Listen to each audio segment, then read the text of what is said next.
Bonjour les jeunes, petite vidéo nature, voilà.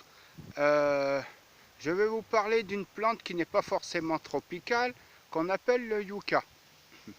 Le yucca, malheureusement, il n'en existe qu'environ que 50 espèces, répertoriées sur toute la planète. Certains sont pas très grandes, font entre 10, 15, 20 cm, et d'autres font la taille d'un arbre. Là, j'ai trouvé un joli yucca, je vais vous le présenter, il est trop beau. Voici un joli yucca en fleurs. C'est pas si joli. Le yucca est une plante tropicale, vivace. Enfin, d'ailleurs, il y en a plusieurs yucca. Enfin, tropicale, ça dépend. Il y en a qui vivent dans les régions arides du globe. Alors, en France, le yucca a tendance à donner sa jolie amble florale, soit en printemps, soit en été, ou comme là, en automne. Ouais, c'est comme ça. Des jolies grosses fleurs blanches, qui ont une petite odeur citronnée, orangée. Ça donne envie de jus d'orange. C'est vraiment beau. Magnifique, hein, n'est-ce pas? J'adore. Et je suppose que vous adorez aussi. Donc le yucca, si vous voulez un yucca pour plantation chez vous, extérieur, je conseille celui que je viens de montrer, qu'on appelle un yucca filamentosa.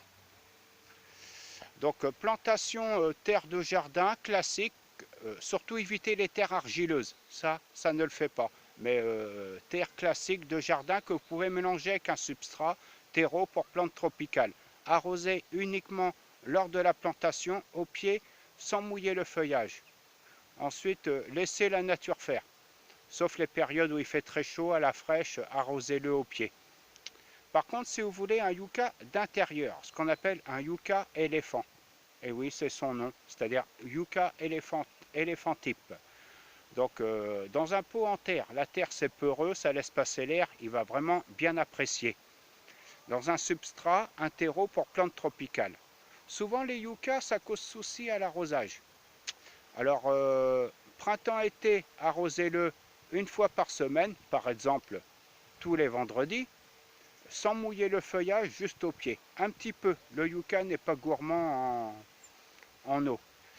Et en automne, toutes les semaines et demie, et en hiver, tous les 15 jours. Ne vous inquiétez pas, il va vite s'adapter, c'est pas gourmand en eau. Voilà. Et par contre, si vous voulez un yucca en fleurs, pour ceux qui ont un jardin, prévoyez le yucca que je vous ai montré. Ce qu'on appelle un yucca filamentosa.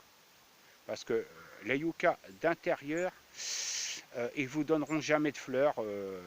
Voilà, c'est prévu avant la vente. Voilà. Enfin bref, le yucca, je le conseille à tout le monde, c'est vraiment une très jolie fleur. N'est-ce pas? Bon, c'est beau, hein.